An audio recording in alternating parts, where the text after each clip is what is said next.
National achievement survey ഇപ്പോൾ പുറത്തു വന്നിരിക്കുകയാണ്. അത് വിദ്യാർത്ഥികളുടെ പഠന നിലവാരവുമായി ബന്ധപ്പെട്ടതാണ്. അപ്പോൾ ഈ സർവേയുടെ റിസൾട്ടുകളൊക്കെ സാർ എങ്ങനെയാണ് വിലയിരുത്തുന്നത്? ഇത്തരത്തിലുള്ളൊരു സർവേയും അതിൻ്റെ നിലവാരം അളക്കലും ഒക്കെ നടത്താറുണ്ട് എന്നുള്ളത് പോലും നമ്മുടെ സാധാരണക്കാർക്ക് അറിയില്ല. ഇത്തവണത്തെ സർവേ യഥാർത്ഥത്തിൽ ഇതിനു മുമ്പുള്ള സർവേകളും ഈ സർവേകളുമായിട്ട് വലിയ വ്യത്യാസമൊന്നുമില്ല. പക്ഷേ ഇത്തവണത്തെ സർവേ നമ്മുടെ റിസൾട്ട് ചെയ്യാണെന്ന് പറയാം. അത് നമ്മളെ ഞെട്ടിപ്പിക്കേണ്ടതാണ്. കാരണം 3ാം ക്ലാസ്സിൽ പഠിക്കുന്ന കുട്ടികൾക്ക് 99 വരെ, അതായത് 1 മുതൽ 99 വരെയും അവിടെ നിന്ന് തിരിച്ചിങ്ങോട്ടും എണ്ണാൻ കഴിയുന്ന കുട്ടികളുടെ പെർസെൻറ്റേജ് എത്രയാണെന്ന് അറിയോ ഷിബിലി? എത്ര? 55%. 55%. അതായത് 45% കുട്ടികൾക്കും ഇത് അറിയില്ല. ഇത് ഇന്ത്യയിലെ കണക്കാണ് കേട്ടോ. ഇത് ഇന്ത്യയിലെ കണക്കാണ്. കേരളത്തിലേക്ക് വരുമ്പോഴേക്കും ഇത് കുറച്ചുകൂടി ബെറ്ററാണ്. കാരണം കേരളത്തിൽ വരുമ്പോൾ പോലും ഇത് 72% എന്ന് പറഞ്ഞാൽ അപ്പോഴേ ഷിബിലി മനസ്സിലാക്കണം, നമ്മൾ പ്രബുദ്ധമായ നമ്പർ 1 നിൽക്കുന്ന കേരളത്തിൽ പോലും 28% കുട്ടികൾക്ക് ഇത് അറിയില്ല. ഏത് 1 മുതൽ 99 വരെ എണ്ണാനും 99 മുതൽ തിരിച്ച് 1 വരെ എണ്ണാനും അറിയില്ല. അപ്പോൾ അതാണ് ഈ നാഷണൽ അച്ചീവ്മെൻറ്റ് സർവേ എന്ന് പറയുന്ന സർവേയുടെ ഒരു അവസ്ഥ. ഇനി രണ്ടാമത്തെ കാര്യം എന്ന് പറയുന്നത് 6ാം ക്ലാസ്സിൽ പഠിക്കുന്ന കുട്ടികളെ കുറിച്ചുള്ള ഡീറ്റെയിൽസാണ്. 6ാം ക്ലാസ് മുതൽ പഠിക്കുന്ന കുട്ടികൾക്ക് ഒരു 10 വരെയുള്ള മൾട്ടിപ്ലിക്കേഷൻ ടേബിൾ. ഷിബിലി ഒന്ന് മനസ്സിലാക്കണം കേട്ടോ. ഞാനൊക്കെ പഠിക്കുന്ന കാലത്തൊക്കെ നമ്മൾ മൾട്ടിപ്ലിക്കേഷൻ ടേബിളൊക്കെ 12 വരെയൊക്കെ പഠിച്ചിട്ടുണ്ട്, അല്ലെങ്കിൽ അത്ര ഇതായിട്ട്. പക്ഷേ ഇത് 10 വരെയുള്ള ഒരു മൾട്ടിപ്ലിക്കേഷൻ ടേബിൾ, അതായത് ഗുണന പട്ടിക. ആ ഗുണന പട്ടിക തന്നെ അറിയാവുന്നവർ എന്ന് പറയുന്നത് 55% പേരാണ്. നാഷണൽ ലെവലിൽ നോക്കിയാൽ ഇത് കുറച്ച് ഹൈ ആയിരിക്കുമെന്ന് ഞാൻ വിചാരിക്കുന്നു. കാരണം നേരത്തെ ഉള്ളതിലേക്ക് ഇതിനേക്കാൾ കുറവായിരുന്നു. കേരളത്തിലേക്ക് വരുമ്പോൾ പോലും അതെന്നെ ഞെട്ടിപ്പിക്കുന്ന ഒരു കാര്യമാണ്. കാരണം ഈ 53% നാഷണലെങ്കിൽ കേരളത്തിലേക്ക് വരുമ്പോൾ അത് കേവലം 64% മാത്രമാണ്. 64%. ഇത് തന്നെ എത്രത്തോളം കറക്റ്റാണ് എന്നുള്ളത് നമ്മൾ സംശയിക്കേണ്ടിയിരിക്കുന്നു. കാരണം ഇത് വളരെ കൃത്യമായിട്ട് ഷിബിലിയോട് പറഞ്ഞിട്ടുണ്ടെങ്കിൽ ഒരു നാഷണൽ ലെവലിലുള്ള വളരെ ചെറിയൊരു സാമ്പിൾ ആളുകളാണ് ഇതിൻ്റെ എടുത്തിട്ടുള്ളത്. എന്ന് പറഞ്ഞാൽ ചെറിയൊരു നമ്പർ ഓഫ് സ്കൂൾസും ചെറിയൊരു നമ്പർ ഓഫ് കുട്ടികളെ മാത്രം പരിശോധിച്ചിട്ടാണ് ഇത്തരം ഒരു ഘട്ടത്തിലേക്ക് എത്തിയിരിക്കുന്നത്. അതിൽ തന്നെ ഒരു മീഡിയൽ ക്ലാസ് ആയിട്ടുള്ള ആളുകൾ പഠിക്കുന്ന സ്കൂളുകളൊക്കെ ആയിരിക്കും കൂടുതലായിട്ട് എടുത്തിട്ടുണ്ടാവുക. ഒരു ലോവർ മിഡിൽ ക്ലാസ് ആയിട്ടോ അല്ലെങ്കിൽ തീർച്ചയായിട്ടും ഒരു ലോവർ ക്ലാസ് ആയിട്ടുള്ള ആളുകൾ പഠിക്കുന്ന സ്കൂളുകളിലേക്കൊന്നും ഈ സർവേ അത്രത്തോളം കടന്ന് ചെന്നിട്ടുണ്ടാവില്ല. കാരണം നമ്മുടെ അവസ്ഥ എന്ന് പറയുന്നത് ഇതിനേക്കാളൊക്കെ അങ്ങേയറ്റം ദയനീയമായിരിക്കും എന്നുള്ളതാണ് ഞാൻ വിചാരിക്കുന്ന ഒരു കാര്യം. കാരണം എയർടെൽ അടക്കമുള്ള നിരവധി സ്ഥാപനങ്ങൾ ഈ ഇന്ത്യയിലെമ്പാടുമുള്ള സ്കൂളുകളില്ലാത്ത ഗ്രാമങ്ങളിൽ പോലും അവർ സ്കൂളുകൾ നടത്തുന്നുണ്ട്. അവരിൽ നിന്ന് ഇപ്പം നിരവധി കുട്ടികൾ IIT-യിലേക്കും അതുപോലെ ജിപ്മർ പോണ്ടിച്ചേരിയിലേക്കും അതുപോലെ all India institute of medical സയൻസസിലേക്കും ഒക്കെ വരുന്നുണ്ട്. അപ്പോൾ അത്തരത്തിലുള്ള നിരവധി കുട്ടികൾ നമ്മുടെ ഈ രാജ്യത്തുണ്ട് എന്നുള്ളതും 4ാം ക്ലാസ്സും 6ാം ക്ലാസ്സും വരെയുള്ള കുട്ടികൾ, അല്ലെങ്കിൽ അവർക്ക് അവരുടെ ശാരീരികമായി ഒരു ആർത്തവ കാലമൊക്കെ വരുന്ന കുട്ടികൾ അവിടെ വെച്ച് പഠനം നിർത്താറുണ്ടെന്നൊക്കെ ഉള്ളത് നമ്മൾ മനസ്സിലാക്കണം. അപ്പോൾ അതുകൊണ്ട് ഈ സർവേകൾ നമ്മൾ ഞെട്ടിക്കുന്നതാണെങ്കിൽ ഒരുപക്ഷെ യാഥാർത്ഥ്യം ഇതിനേക്കാളൊക്കെ അങ്ങേയറ്റം ഭയാനകമായിരിക്കും എന്നുള്ളതാണ് എനിക്ക് ആദ്യമായി പറയാനുള്ളത്. പിന്നെ ഇതിൽ ഷിബിലി പറഞ്ഞത് നാഷണൽ അച്ചീവ്മെൻറ്റ് സർവേ എന്ന് പറയുന്ന ആ സർവേയുടെ കീഴിലുള്ള ഒരു പരാഗ് എന്ന് പറയുന്ന ഒരു ഡിപ്പാർട്ട്മെൻറ്റ്, അതായത് performance assessment review and analysis of A knowledge four holistic development എന്നുള്ളതാണ് അതിൻ്റെ ഫുൾ നെയിം.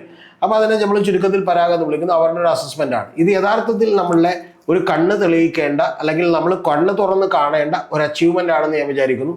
നമ്മുടെ ഇവിടെ നിന്നുള്ള കുട്ടികളൊക്കെ തന്നെ വിദേശത്തേക്ക് പോകുന്നു, അവരെങ്കിലും ഇവിടെ നിൽക്കുന്നില്ല എന്നൊക്കെയുള്ള ചർച്ചകൾ നടക്കുമ്പോൾ നമ്മുടെ രാജ്യത്തുള്ള എഡ്യൂക്കേഷൻ എന്ത് പറ്റുന്നു എന്നുള്ളത് കൂടി നമ്മൾ പഠിക്കേണ്ട ഒരു കാര്യമാണ്. ഇപ്പോൾ നമുക്കിപ്പോൾ ഹയർ എഡ്യൂക്കേഷനിലും ഇതുപോലത്തെ ഒരുപാട് പ്രശ്നങ്ങളില്ലേ? തീർച്ചയായിട്ടും ഷിബിലി, ഇന്ത്യയെ സംബന്ധിച്ചിടത്തോളം ഹയർ എഡ്യൂക്കേഷനിൽ നമ്മൾ വലിയ തോതിലുള്ള പ്രശ്നങ്ങൾ നേരിടുന്നുണ്ട്. ഇതൊക്കെ ആരും ശ്രദ്ധിക്കാതെ പോകുന്ന ഏരിയകളാണ്. ഇപ്പോഴും ഇന്ത്യയിലെ ഏറ്റവും വലിയ ഉന്നത വിദ്യാഭ്യാസ സ്ഥാപനങ്ങളുടെ റാങ്കിങ്ങിൽ ഏറ്റവും ഒന്നാമത് നിൽക്കുന്ന സ്ഥാപനം ഏതാണെന്നറിയോ ഷിബിലി?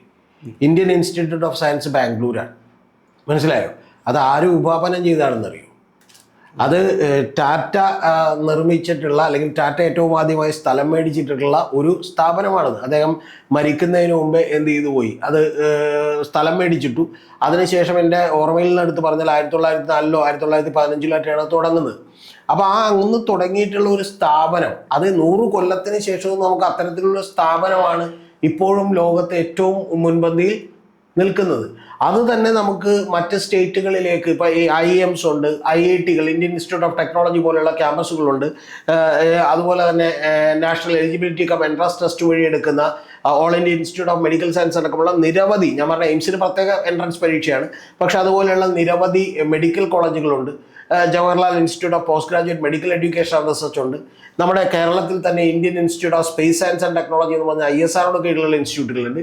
പക്ഷേ ഇത്തരം ഇൻസ്റ്റിറ്റ്യൂട്ടുകളൊക്കെ ഉണ്ടെങ്കിൽ പോലും ഇന്നും നമ്മുടെ രാജ്യത്ത് ഹയർ എഡ്യൂക്കേഷൻ അവസ്ഥ വളരെ വളരെ പരിതാപകരമാണ്. അതിന് കാരണം എന്താണെന്ന് വെച്ചാൽ ഇപ്പം ഈ നമ്മുടെ രാജ്യത്ത് ഇന്ന് യഥാർത്ഥത്തിൽ ഇപ്പോൾ ടെക്നോളജി പഠിക്കാൻ അല്ലെങ്കിൽ മാനേജ്മെൻറ്റ് പഠിക്കാൻ നമുക്ക് കുറച്ചുകൂടി വലിയ സ്ഥാപനങ്ങളുണ്ട് എന്നുള്ളതാണ് ലോകം മുഴുവൻ പറയുന്നത്. അതായത് IIM ഉണ്ട്, ഇന്ത്യൻ ഇൻസ്റ്റിറ്റ്യൂട്ട് ഓഫ് മാനേജ്മെൻറ്റ് ഉണ്ട്, അല്ലെങ്കിൽ നമുക്ക് IITകളുണ്ട് എന്നുള്ളതാണ്. പക്ഷെ മറ്റെല്ലാ മേഖലകളിലും നമ്മൾ ലോകോത്തര നിലവാരമുള്ള യൂണിവേഴ്സിറ്റികളോ കോളേജുകളോ ഒന്നും നമുക്ക് ഇല്ല. അപ്പോൾ അതൊരു കാര്യം. ഇനി രണ്ടാമത് സ്റ്റേറ്റുകളുടെ കാര്യം എന്താണ്? ഇപ്പം ബീഹാർ എന്ന് പറയുന്ന ഒരു സ്റ്റേറ്റ്, അവിടെ നമുക്കറിയാമല്ലോ പ്രാഥമിക വിദ്യാഭ്യാസത്തിൻ്റെ കാര്യത്തിൽ അവർ വളരെ പിന്നോക്കം നിൽക്കുന്നതാണ്. പക്ഷേ ഷിബിലി അതേസമയം അറിയേണ്ടത് ഉന്നത വിദ്യാഭ്യാസത്തിൻ്റെ കാര്യത്തിൽ കേരളത്തിൽ നിന്ന് നേരത്തെ 4-5 പേർക്ക് IAS സിവിൽ സർവീസ് പരീക്ഷകളിലൊക്കെ വലിയ വിജയം നേടിക്കൊണ്ടിരിക്കുമ്പോൾ അവിടെ നിന്ന് നേടുന്നവരുടെ നമ്പർ 15 എണ്ണമാണ്. ഓക്കെ, ഇപ്പം അതിന് ചെറിയ വ്യത്യാസമൊക്കെ വന്നിട്ടുണ്ട്. കാരണം പക്ഷേ ഇപ്പോൾ പോലും നമ്മുടെ ഇവിടെ നിന്ന് സിവിൽ സർവീസിൽ കിട്ടുന്ന മഹാഭൂരിപക്ഷം പേരെ നിങ്ങൾ എടുത്തു നോക്കുക, അവരൊക്കെ തന്നെ ഡൽഹിയിലോ മറ്റ് സ്ഥലങ്ങളിലോ ഒക്കെ പോയി പഠിക്കുന്ന ആളുകൾ ആണ്, അല്ലെങ്കിൽ പോസ്റ്റ് ഗ്രാജുവേഷനെങ്കിലും അവിടെ പോയി ചെയ്യുന്ന ആളുകളാണ്. അപ്പോൾ അതുകൊണ്ട് പ്രാഥമിക രംഗത്ത് നമുക്ക് വലിയ നേട്ടമുണ്ട് എന്ന് പറയുന്ന സ്ഥലത്താണ് ഈ പറയുന്ന പെർസെൻറ്റേജുകൾ വലിയ പ്രധാനപ്പെട്ടത് ആകുന്നത്. എന്ന് പറഞ്ഞാൽ കഴിഞ്ഞൊരു 10-20 കൊല്ലങ്ങൾ കൊണ്ട് നമ്മുടെ എഡ്യൂക്കേഷൻ സിസ്റ്റത്തിൻ്റെ നിലവാരത്തിൽ വലിയ തോതിൽ തകർച്ച ഉണ്ടായിട്ടുണ്ട്. അത് തന്നെയാണ് ഒരിടക്ക് നമ്മുടെ പാവം സജി ചെറിയാൻ ഇടക്ക് പറഞ്ഞു പോയല്ലോ, അതായത് പാസ്സാകുന്ന കുട്ടികൾക്ക് പോലും എഴുത്തും വായനയൊന്നും അറിയില്ല എന്നുള്ളത്. ഇത് തന്നെ പണ്ട് TM ജേക്കബ് നമ്മളോട് പറഞ്ഞിട്ടുണ്ട്. അപ്പോൾ ഇത്തരത്തിൽ നമ്മളൊരു എഡ്യൂക്കേഷനിലും അതുപോലെ തന്നെ പ്രാഥമിക വിദ്യാഭ്യാസത്തിലും ഒക്കെ തന്നെയുള്ള ഒരു ഗുണനിലവാരത്തിൽ വലിയ തോതിൽ പാളിച്ചകൾ പറ്റിയിരിക്കുന്നു എന്നുള്ളത് ഇനിയെങ്കിലും നമ്മൾ തിരിച്ചറിയേണ്ട കാര്യം ആണ്. ഇനി അതോടൊപ്പം തന്നെ ഷിബിലി ചോദിച്ച ഹയർ എഡ്യൂക്കേഷൻ കാര്യത്തിലേക്ക് വന്നാൽ കേരളം വളരെ വളരെ പിന്നോക്കമാണ്. നമ്മുടെ ഇവിടെ നിന്ന് ഇപ്പോൾ എയിംസിൽ അഡ്മിഷൻ കിട്ടുന്ന, അല്ലെങ്കിൽ ഇന്ത്യയിലെ ഏറ്റവും വലിയ 20ഓളം IITകളിൽ അഡ്മിഷൻ കിട്ടുന്ന, അല്ലെങ്കിൽ ഇന്ത്യയിലെ ഏറ്റവും വലിയ മാനേജ്മെൻറ്റ് കോളേജുകളിൽ അഡ്മിഷൻ കിട്ടുന്നവരുടെ നമ്പർ തുലോ കുറവാണ്, മറ്റ് പല കോളേജുകളെ അപേക്ഷിച്ച് കുറവാണ്. അപ്പോൾ അത്തരത്തിൽ ഈ പറയുന്ന ഹയർ എഡ്യൂക്കേഷൻ കാര്യത്തിൽ നമുക്ക് ഏതെങ്കിലും വലിയ കോളേജ് ഉണ്ടോ? ജവഹർലാൽ നെഹ്റു യൂണിവേഴ്സിറ്റി പോലെ, ശ്രീറാം കോളേജ് ഓഫ് കോമേഴ്സ് പോലെ, അല്ലെങ്കിൽ വേണ്ട Indian institute of science Bangalore പോലെ ഏതെങ്കിലും കോളേജുകൾ നമുക്കുണ്ടോ? ഒരു IIT എന്ന് പറയുന്ന ഒരു ക്യാമ്പസ് പാലായിക്കടുത്ത് വന്നിരിക്കുന്നു, കോട്ടയത്ത് വന്നിരിക്കുന്നു, അത് ശരി. നമുക്ക് IST എന്ന് പറയുന്ന ഒരു campus, Indian institute of science എന്ന് പറയുന്ന IST എന്ന് പറയുന്ന സയൻസ് ആൻഡ് ടെക്നോളജി എന്ന് പറഞ്ഞ ക്യാമ്പസ് വന്നിരിക്കുന്നു. അത്തരത്തിൽ ചെറിയ ഐസർ എന്ന് പറഞ്ഞ ക്യാമ്പസ് തിരുവനന്തപുരത്ത് വന്നിരിക്കുന്നു. ഇത്തരം ക്യാമ്പസുകൾ ഒഴിച്ചു വെച്ചാൽ, അതെല്ലാം തന്നെ കേന്ദ്ര ഗവൺമെൻറ്റാണ്. അപ്പോൾ അതൊക്കെ ഒഴിച്ചു വെച്ചാൽ എന്തുകൊണ്ടാണ് നമ്മുടെ സ്റ്റേറ്റ് ഗവൺമെൻറ്റുകൾക്ക് ഇത്തരത്തിൽ ജനങ്ങൾക്ക്, അതായത് മറ്റ് സ്റ്റേറ്റുകളിൽ നിന്നുള്ള ആളുകൾ പോലും വന്ന് പഠിക്കണമെന്ന് വിചാരിക്കുന്ന ക്യാമ്പസുകൾ നമുക്ക് ബിൽഡ് ചെയ്യാൻ പറ്റാത്തത് എന്തുകൊണ്ടാണ്? നമ്മൾ ആലോചിക്കേണ്ട കാര്യമാണ്. നമ്മുടെ കുട്ടികൾക്ക് തന്നെ ഇതിനെക്കുറിച്ച് അവയർനെസ് പോലും കൊടുക്കാൻ പറ്റാത്തതിൻ്റെ കാര്യം എന്താണ്? ഞാൻ പണ്ട് നമ്മുടെ കേരളത്തിലൊരു എഡ്യൂക്കേഷൻ മിനിസ്റ്ററെ കണ്ടപ്പോൾ ഞാൻ അദ്ദേഹത്തോട് പറഞ്ഞിരുന്നു, മിനിസ്റ്റർ അന്നത് ഞാനൊരു കണ്ടപ്പോൾ ഞാൻ പറഞ്ഞിരുന്നു, ഞാൻ ഒറ്റക്ക് കണ്ടൊരു കൂടിക്കാഴ്ചയിലല്ല, മറ്റ് നിരവധി പേർ നിൽക്കുന്ന ഒരു കൂടിക്കാഴ്ചയിൽ ഞാൻ അദ്ദേഹത്തോട് പറഞ്ഞിരുന്നു, നമ്മുടെ കോളേജുകളിൽ നമ്മുടെ സ്കൂളുകളിലെ കുട്ടികൾക്കെങ്കിലും ഏറ്റവും കുറഞ്ഞ പക്ഷം ചെയ്യേണ്ട ഒരു കാര്യമുണ്ട്.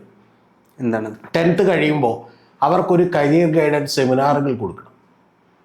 അതായത് ഇന്ത്യയിലെ ഏറ്റവും വലിയ കോളേജുകൾ ഏതാണ്, എവിടെ പഠിച്ചാലാണ് അവർക്ക് അഡ്മിഷൻ, എവിടെ പഠിച്ചാലാണ് അവർക്ക് ജോലി കിട്ടുമെന്ന് 100% ഉറപ്പുള്ളത് എന്നൊക്കെയുള്ള നിരവധി കോളേജുകളുണ്ട്. നമ്മുടെ കുട്ടികൾക്ക് അത് അറിയാൻ പോലും പാടില്ല. എനിക്കറിയില്ല, ഷിബിലി 10ാം ക്ലാസ് പഠിച്ചു കഴിഞ്ഞപ്പോൾ ഇത്തരത്തിൽ കോളേജുകളെക്കുറിച്ചും ക്യാമ്പസുകളെക്കുറിച്ചും ഒക്കെ അറിവുണ്ടായിരുന്നു? ഇല്ല. അറിയായിരുന്നു? ഇപ്പം IITകൾ എന്ന് പറഞ്ഞാൽ ഇത്രയോ വലിയ കോളേജുകളാണ്. IIT ഖരഗ്പൂർ 1200 ഏക്കറുള്ള ക്യാമ്പസാണ്. അവിടെയാണ് സുന്ദർരാജൻ പിച്ചെ എന്ന് പറയുന്ന ഗൂഗിളിൻ്റെ CEO പഠിച്ചിരുന്നത്. അപ്പോൾ അത്തരത്തിൽ നിരവധി ആളുകൾ അവിടെ പഠിച്ചിട്ടുണ്ട്. ഞാനിപ്പോൾ അതിൻ്റെ ലിസ്റ്റിലേക്ക് പോകുന്നില്ല. സത്യനാഥല്ല പഠിച്ചത് മണിപ്പാൽ ഇൻസ്റ്റിറ്റ്യൂട്ട് ഓഫ് ടെക്നോളജിയിലാണ്. ഈ ഗൂഗിളിൻ്റെ CEO എന്ന് പറയുന്ന അദ്ദേഹം 2400 കോടി രൂപയിലധികമാണ് അദ്ദേഹത്തിൻ്റെ പ്രതിവർഷ സാലറി എന്ന് മനസ്സിലായോ? അതുപോലെ തന്നെ നിരവധി ആളുകൾ, സോഫ്റ്റ് ബാങ്കിൻ്റെ CEO ആയിരുന്ന ഒരാൾ, അദ്ദേഹം പഠിച്ചത് IIT ഖരഗ്പൂരിലാണ്. അപ്പോൾ അത്തരത്തിൽ എത്രയോ ആളുകൾ നമ്മുടെ നാട്ടിൽ പഠിക്കുന്നുണ്ട്. പഠിച്ചിറങ്ങുമ്പോൾ തന്നെ അവർക്ക് 2 കോടി മുതൽ 10 കോടി രൂപ വരെയൊക്കെയുള്ള പ്ലേസ്മെൻറ്റ് കിട്ടുന്നുണ്ട്. നമ്മുടെ ഇവിടുത്തെ കുട്ടികൾക്ക് അറിയൂ, ഇത് ആനുവൽ പ്ലേസ്മെൻ്റ് ആണ് ഞാൻ പറഞ്ഞത്. എന്ന് പറഞ്ഞാൽ ഒരു മാസം നിങ്ങൾക്ക് 10 ലക്ഷം രൂപ പ്ലേസ്മെൻറ്റ് പഠിച്ചിറങ്ങുമ്പോൾ തന്നെ കിട്ടും. Indian railway institute of mechanical and electrical engineering എന്ന് പറയുന്ന IRMI എന്ന് പറഞ്ഞ കോളേജ്, പഠിച്ചിറങ്ങിയാൽ റെയിൽവേയിലേക്ക് ജോബ് ഗ്യാരണ്ടീഡ് ആണ്. നമ്മുടെ എത്ര കുട്ടികൾക്ക് അറിയോ? എനിക്കറിയില്ല ഇപ്പോൾ അതിലെങ്ങനെയാണ് അഡ്മിഷൻ നടക്കുന്നതെന്ന്. ഞാൻ 3-4 കൊല്ലം മുമ്പ് നോക്കിയിട്ടുള്ളതാണ്. അതുപോലെ ഈ നമ്മുടെ ഇവിടെ തന്നെയുള്ള Indian institute of space science and technology IIST, ഒരിടക്ക് അവർ അവരുടെ പ്രത്യേക എൻട്രൻസ് എടുത്തിരുന്നു, പിന്നെ അത് IIT എൻട്രൻസ് ആക്കിയിരുന്നു. ഇപ്പോൾ ഏത് എൻട്രൻസ് വഴിയാണ് എടുക്കുന്നതെന്ന് എനിക്കറിയില്ല. പക്ഷേ ISROയുടെ കീഴിലുള്ള കോളേജാണ്. നിങ്ങൾക്ക് പഠിച്ചിറങ്ങിയാൽ ISROയിലേക്ക് തന്നെ ഡയറക്റ്റ് ജോലി കിട്ടും. അപ്പോൾ ഇതൊക്കെ നമ്മുടെ അവിടെയുള്ള ആളുകളെ ഏറ്റവും കുറഞ്ഞ, പക്ഷേ ജവഹർലാൽ നെഹ്റു യൂണിവേഴ്സിറ്റി നിങ്ങൾക്ക് MA പഠിക്കണമെന്നുണ്ടെങ്കിൽ, നിങ്ങൾ BA ഒരു ആർട്ട് വിഷയങ്ങളാണെന്നുണ്ടെങ്കിൽ ജവഹർലാൽ നെഹ്റു യൂണിവേഴ്സിറ്റി പഠിച്ചാൽ നിങ്ങൾക്ക് കുറേ കൂടി വലിയൊരു ഔട്ട്ലുക്ക് ഉണ്ടാവും. ഓക്കെ, 100% പേർക്ക് ക്യാമ്പസ് പ്ലേസ്മെന്റ് ഒന്നും കിട്ടുന്നുണ്ടാവില്ല. അപ്പോൾ ഇത്തരത്തിലുള്ള കോളേജുകളുണ്ട് എന്നെങ്കിലും നമ്മൾ പറഞ്ഞു കൊടുക്കണ്ടേ? അപ്പോൾ അതൊക്കെ ഏറ്റവും കുറഞ്ഞ പക്ഷെ അത് ചെയ്യണം. പിന്നെ അത് ചെയ്യാതിരുന്നു എന്ന് എനിക്ക് അഭിപ്രായമില്ല. കാരണം അത് പിന്നീട് ഓരോ ജില്ലയിലും ഏതാണ്ട് 5-6 പേരെ എടുക്കുകയും അവർക്ക് കരിയർ ഗൈഡൻസിൻ്റെ ക്ലാസ് എടുക്കാനുള്ള ട്രെയിനിങ് കൊടുക്കുകയും അവരെ കൊണ്ടെല്ലാം തന്നെ ഇത്തരം സ്കൂളുകളിൽ കരിയർ ഗൈഡൻസിൻ്റെ ക്ലാസ്സുകളൊക്കെ നടത്തുകയൊക്കെ ചെയ്തു ആ കാലഘട്ടത്തിൽ. പിന്നീട് അത് വീണ്ടും പഴയ പോലെ ആയോ, ഇപ്പം നടക്കുന്നുണ്ടോ ഇല്ലയോ എന്നൊന്നും നമുക്കറിയില്ല. അപ്പോൾ നമ്മൾ പറഞ്ഞു വരുന്നത് ബേസിക്കലി ഇത്തരം കാര്യങ്ങൾ നമ്മുടെ കണ്ണ് തുറപ്പിക്കേണ്ടതാണ്. പക്ഷെ ഇതൊന്നും കാണാനോ ഇപ്പം ഈ വീഡിയോൻ്റെ താഴെ തന്നെ കമൻറ്റ് ചെയ്യാനോ ഒക്കെ ആളുകൾക്ക് പോലും മടിയായിരിക്കും. കാരണം നമുക്ക് വേണ്ടത് നെഗറ്റീവായിട്ടുള്ള വാർത്തകളാണ്. പോസിറ്റീവായിട്ടുള്ള കൺസ്ട്രക്റ്റീവായിട്ടുള്ള വാർത്തകളോട് പലപ്പോഴും നമുക്ക് അത്ര ഇഷ്ടമല്ല എന്നുള്ളതാണ് വാസ്തവം.